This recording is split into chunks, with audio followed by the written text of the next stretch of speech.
ساکنی شهر لیوکان سعید اعظم شمرازاده سالهای زیاد است که با گلپروری مشغول بوده مهارت و ذوق بلندی زیبایی پرستی را صاحب است.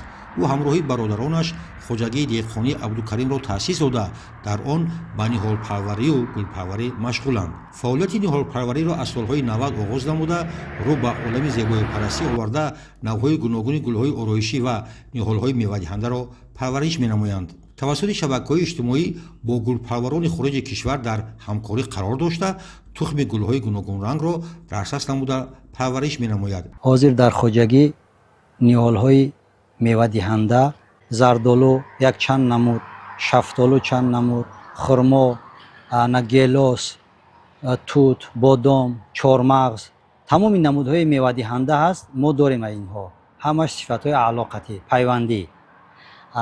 نهال‌های آرایشی باشد، نهال‌های آرایشی یک 30-40% از خودمان استحصال در اینجا تیار میکنیم و باقی مونده‌اش از خارج میاریم. سعید اعظم همچون گلپرور از اسرار زیبایی گلها واقف است.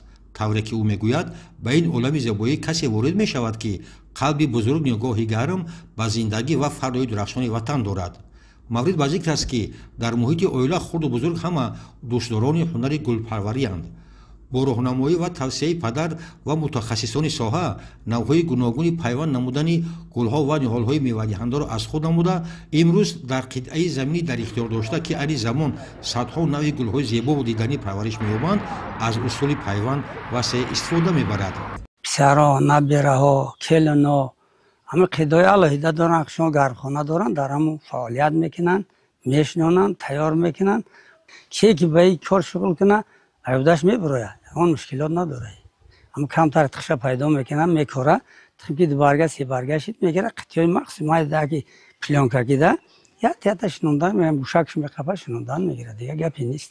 تجربه در این ساحه اندوخته اش ثابت می‌نماید که پیوسته از نوع‌های تخم‌های گوناگون منطقه باب استفاده برد. همین است که خریداران گل‌ها بیشتر می‌گردند.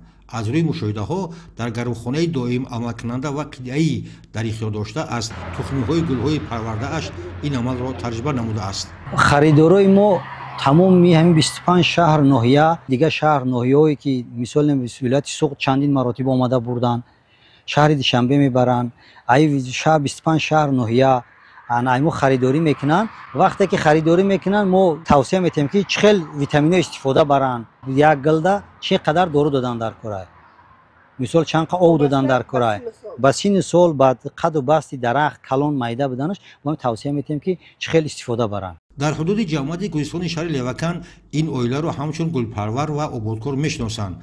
پدر خانواده خوجا مراد شامرادوف فرزندانش را در روحیه و تندرستی تربیت نموده با آبادکاری و سازندگی هدایت می‌نماید. با دستگیری این اویله بنیاد یک عدد پل ماشینگذار بین دهه گردونده و شاهراه باختر با درازی 6 به پهنایی 4 متر با مبلغ 12,000 سومانی این زمان از نوسازی کرده شده. با افتخار میتوان گفت که این اویله در تمام چهاربینی‌های سطح شهری و جماعتی و محله کارهای آبادانی نیز سهم ارزنده خود را میگذارند. شغل نهالپروری و گل‌های رنگارنگ برای این اویله وسیله روزگذرانی به حساب رفته از طرف دیگر با محیط اطراف زیبایی دیگر را نیز ضمن نماید.